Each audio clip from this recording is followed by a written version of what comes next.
আগামীকাল রাজশাহী, নওগাঁ ও বগুড়ায় নির্বাচনী সমাবেশে অংশ নেবেন বিএনপি চেয়ারম্যান তারেক রহমান। রাজশাহীতে মাদ্রাসা পাঠ, নওগাঁয় এটিএম মাঠ ও বগুড়ায় আলতাফুন্নেসা খেলার মাঠে অনুষ্ঠিত হবে এই নির্বাচনী জনসভা। বিস্তারিত ডেস্ক রিপোর্টে।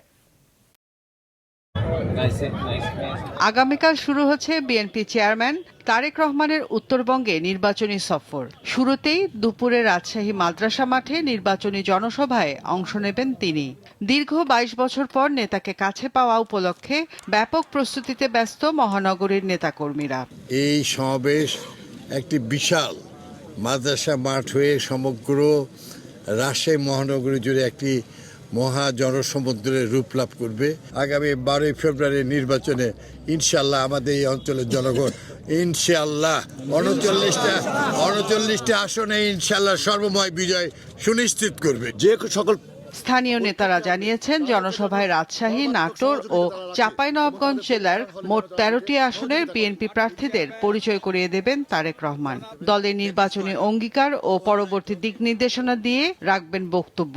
আমাদের মোটামুটি প্রস্তুতি সম্পন্ন হয়ে গেছে। প্রায় প্রতিটা জেলাতে আমরা নির্দেশনা দিয়েছি, তাদের পরিবহন, তারা আসবে, সবকিছু মিলিয়ে তারা সার্বিক প্রস্তুতি সম্পন্ন করেছে। এই পর্যন্ত তারেক রহমান সারা বাংলাদেশে যতগুলো সমাবেশ করেছে, আগামীকাল সব সমাবেশের রেকর্ড ভাঙবে। কেউ বাস যোগে, কেউ পায়ে হেঁটে, কেউ রিক্সা, ভ্যান, বিভিন্নভাবে যে যেভাবে পারেন সেভাবে আসবেন। তাছাড়া আমাদের পক্ষ থেকে অনেক ব্যবস্থা করা হয়েছে।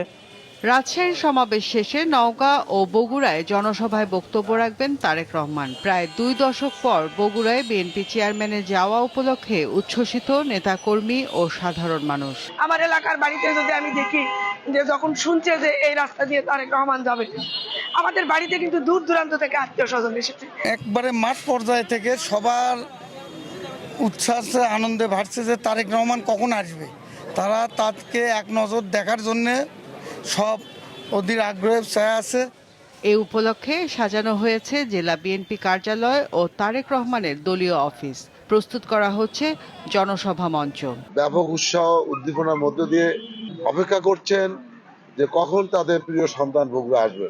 আমরা মনে করি লক্ষ লক্ষ মানুষ এখানে উপস্থিত হবে। কত লোক মাঠের মধ্যে ঢুকতে পারবে আমরা জানি না, তবে শোনার জন্য, তার কথা শোনার জন্য, বক্তব্য শোনার জন্য আমরা ব্যাপক প্রস্তুতি নিয়েছি। জনসভা শেষে বগুড়ায় রাতে থাকার কথা রয়েছে তারেক রহমানের। রওশন জাহান মিষ্টি, মাছরাঙ্গা নিউজ ডেস্ক।